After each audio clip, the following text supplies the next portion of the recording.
Welcome to the Dashboard Effect podcast. I'm Landon Oaks. And I'm Mark Bender. So I am filling in for Brick Thompson as a kind of a temporary host today, and we brought along a special guest, Mark Bender. He is one of the Azure Data Architects on our team. And the reason we brought him in today is he's kind of been heading up a cool little project that we're working on, codenamed Celeste. So just as a high level before I loop Mark in here, so Celeste is going to be an AI tool that we're going to use internally. This is really a first shot at how we can use AI effectively. So nothing that we're going to look to sell at this point, but we're really getting our feet wet here. And the high level goal that we're looking at is to really just increase our analysts and our engineers' productivity, especially when they get a brand new source system they've never seen before. They have to learn all of it from scratch. It can be a bit intimidating. So we're aiming to have this help with it. So with all that being said, I'm just curious, Mark, can you tell us a little bit more about how people would interact with it? Yeah. So to back up a little bit, the idea with Celeste is basically to try and use large language models, LLMs, and kind of put those on rails so that you can use those with analytics kind of in a more productive way, but also just in a way that works better. So a lot of the chatbots now, the way that the tools work, you're passing it a bunch of text, and a lot of us know we'll get hallucinations and that sort of thing. So doing analytics with that isn't necessarily the best idea. So the idea with the tool is to be able to feed it metadata as well as a user prompt and some other context information. Mm-hmm. And essentially, when you say metadata versus a bunch of text, we're talking like, I'm going to download my entire invoice history for 3 years and feed it to this AI. You're going to get a lot of hallucinations. Is that right? Right. Yeah, where metadata is more like, this is my invoice table. It has an order column. It has an invoice number. It has an invoice date. Yeah, exactly. All that schema information from their data, and basically give the model as much information as we can so that it can make a query, a SQL query. And then there's things we can do on our end to try and validate that before basically automatically running it against their data. So the idea is a user could go in, kind of similar chat interface to the other ones out there, ask a question in natural language, like how many sales did we have last year?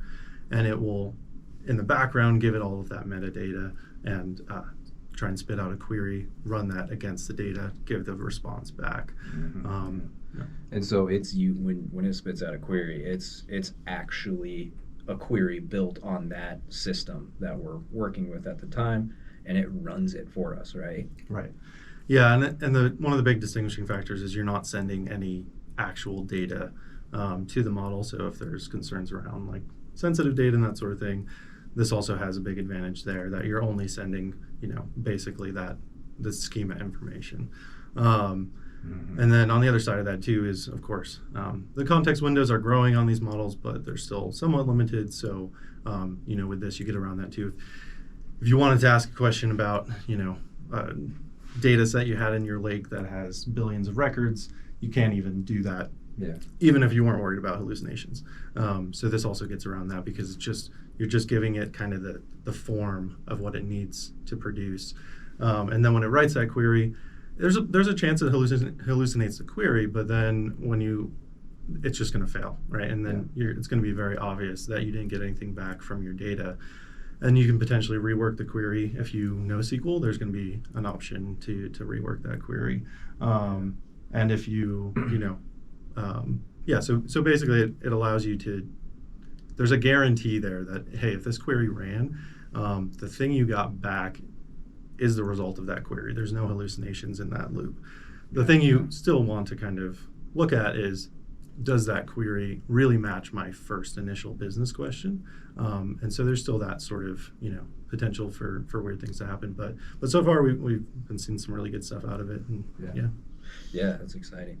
The fact that it could spit back the wrong query is part of the reason why the original audience for this thing is going to be developers, right? You Yeah, know, exactly. when they see that query, even if it didn't run, the table names in there, the column names in there are going to be right. And so, you know, just talking at a high level, like if I've never seen this gigantic data set from NetSuite, at least it'll give me a sense of an idea of where to look for my order information if that's what I asked it for. Yeah, yeah. Another piece of context we give the model is kind of the business context. Just really basic terms of just this is the business, these are their sources. And so NetSuite, you know, used very widely. The model's also going to be kind of drawing on that context of what's NetSuite, what are some typical tables and joins that people use for this. So you can ask a question like, you know, what would be an interesting metric that a lot of people like to see for NetSuite? And it'll actually produce a query that, you know, kind of falls in line with that because it has that NetSuite context to go off of as well. So that is cool. That's new. You haven't told me about that. oh yeah, That's really cool because these models were trained on public data, so they're going to have some information about NetSuite just built into them that we don't have to give it. right. That's a great idea. Yeah, yeah. Well, cool. Yeah. So, you know, overall, again, still very early stages. We're hoping to roll this out to our internal developers in the next week or two, and just see how useful it actually ends up being. You know, this is all kind of theoretical still. Of course, Mark has tested it like crazy, but we'll have to see how it goes. So, but I appreciate you coming in here and giving us a quick little rundown on that. I think I'm excited to see where this goes. Yeah, me too. Thanks. Thanks, Mark.